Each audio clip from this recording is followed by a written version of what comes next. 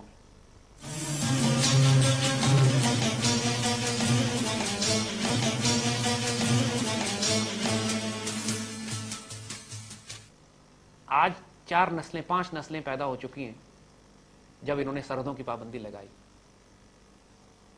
ایک لمحے کے لیے سوچو، بچوں کے تصور میں یہ بات آج کل کی نسلوں کے ہمارے نہیں ہے. ہم خود اسی نسل میں پیدا ہوئے ہیں کہ جو ان غلامی کی پابندیوں میں جکڑی ہوئی تھی. ورنہ 1920 1921 سے پہلے پوری مسلمان دنیا میں ویزے پاسپورٹ نہیں ہوا کرتے تھے. امیجن کرو آج ہمارا دل چاہے جس طرح ہم لاہور چلے جاتے ہیں، کراچی چلے جاتے ہیں، کوئٹہ چلے جاتے ہیں، پشاور چلے جاتے ہیں، اسی طرح مسلمان کا دل چاہتا تھا کہ آج بغداد چلے جاتے ہیں، آج شام چلے جاتے ہیں، آج مدینہ چلے جاتے ہیں. Can you even imagine? آج کتنی عجیب سی بات لگتی ہے یہ. مسلمان کاشغر سے شروع ہوتے تھے، اندلوسیہ تک جایا کرتے تھے. خلافت راشدہ کے بعد بنو امیہ کے دور میں ماشاءاللہ شروع میں حضرت عمر بن عبدالعزیز کے دور میں اندلوسیہ فتح ہو گیا تھا، اسپین فتح ہو چکا تھا، اس وقت چین تک پھیل چکے تھے مسلمان. اس کے بعد 1400 سال تک مسلمان دنیا میں کبھی ویزے پاسپورٹ کا مسئلہ نہیں تھا. ہو کیسے سکتا تھا؟ فطرتاً طبیعتاً مرد آزاد تھے. قافلے چلتے تھے، دمشق سے چین تک جاتے تھے، قافلہ چلتا تھا کاشغر تک، اندلوسیہ میں تجارت، خرناطہ میں تجارت کرتا تھا جا کے. جس کا جہاں دل چاہتا تھا پوری مسلمان دنیا میں ٹریول کرتا تھا. اپنے اپنے بڑے بڑے بزرگوں کے واقعات تو دیکھیں نا. امام ابو حنیفہ ایران سے تعلق، امام بخاری سینٹرل ایشیا سے تعلق، امام مالک مدینے کے امام. ماشاءاللہ کتنا کام مسلمانوں نے اندلوسیہ میں کیا، اسپین میں کیا، جو پوری دنیا میں پھیلا دیا گیا. کوئی ویزا پاسپورٹ کا ایشو نہیں. ہمارے جسم بھی آزاد تھے، ہماری معیشت بھی آزاد تھی، ہماری سیاست بھی آزاد تھی، ہماری فکریں بھی آزاد تھیں.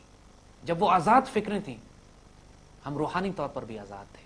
تو دیکھو پھر یہ وہ دور تھا کہ جب مسلمانوں نے پوری دنیا میں سائنس اینڈ ٹیکنالوجی کی وہ بنیاد قائم کی. انجینئرنگ، کیمسٹری، میتھمیٹکس، کئی 100 سال تک وہ مسلمانوں کی لکھی ہوئی کتابیں ہی دنیا میں ٹیکسٹ بک کے طور پہ پڑھائی جاتی تھی. سائنس اینڈ ٹیکنالوجی کی بنیاد عربی زبان پہ تھی، دنیا عربی سیکھتی تھی آگے. لوگ آج کہتے ہیں کہ سائنس کہتی ہے کہ اللہ کا وجود نہیں ہے. کون سی سائنس ہی کہتی ہے؟ سائنس تو ہماری یاد ہے. ہم مسلمانوں نے جو کئی 100 سال تک پوری دنیا کو سائنسز دی، مسلمانوں نے تو ایک بھی سیکولر سائنسدان نہیں پیدا کیا. مسلمانوں نے تو جتنے سائنسدان پیدا کیے ان سائنسدانوں نے وہی زمزم پیتے ہیں جو سیدنا اسماعیل کے قدموں سے نکلا تھا. یہ جب اللہ قبول کر لیتا ہے نا، اسی لیے ابراہیم علیہ السلام کی دعا یاد کریے گا، اللہم تقبل منا، یا اللہ قبول کر لینا. یہ ایک چھوٹی سی دعا لگتی ہے لیکن اس میں 2 جہانوں کی خیر چھپی ہوئی ہے. اللہم تقبل منا، یا اللہ قبول کر لینا. یار میری جان، اللہ نے قبول نہ کیا تو کیا فائدہ میری حج اور عمرے، میری نمازیں، میری عبادت، میرے جہاد، میرے کتابیں لکھنا، میرا سب کچھ کرنا، اگر اللہ نے قبول ہی نہیں کیا؟ اگر میں نے یہ ریاکاری کے لیے کیا، دنیا کو دکھانے کے لیے کیا. امام مالک پر الزام لگا دیا لوگوں نے کہ آپ موطا امام مالک، بہت مشہور کتاب حدیث کی، مستند ترین کتابوں میں سے شامل ہوتی. اور امام مالک آپ جانتے ہیں مدینے کے امام تھے. ادب رسول اور عشق رسول بالکل شروع کے وقتوں میں حدیث کی سب سے پہلی منظم کتاب موطا امام مالک ان میں سے شامل ہوتی. امام مدینے کے امام اور ادب رسول اور عشق رسول کا یہ عالم آپ کا کہ کبھی مدینے سے باہر نہیں نکلے سوائے حج کے لیے. جب لوگ ان سے کہتے تھے کہ آپ، اس وقت مسلمانوں کے بڑے بڑے مرکز بغداد بن چکا تھا، کوفہ تھا، بصرہ تھا، دمشق تھا، اس وقت تک اندلوسیہ، غرناطہ، سمرقند وغیرہ، سمرقند تک مسلمان پہنچ چکے تھے اور اس طرف مسلمان یورپ کی طرف داخل ہو رہے تھے. تو امام فرمایا کرتے تھے کہ وہی ایک حدیث سنایا کرتے تھے، مدینہ خیر لکم لو کنتم تعلمون، مدینہ تمہارے لیے بہتر ہے اگر تم جانو. آپ مدینے سے باہر نہیں نکلے کبھی. مدینے میں جوتے نہیں پہنتے تھے کہ حضور جہاں پہ نالین مبارک پہن کر چلتے ہوں وہاں میں گستاخی کیسے کر سکتا ہوں کہ میں جوتے پہن کے چلوں. گھوڑے پہ نہیں سوار ہوئے. ادب کے پہلو، ادب کے مقام. فقہ میں نہیں لکھا، کہیں کسی کتاب میں نہیں لکھا کہ مدینہ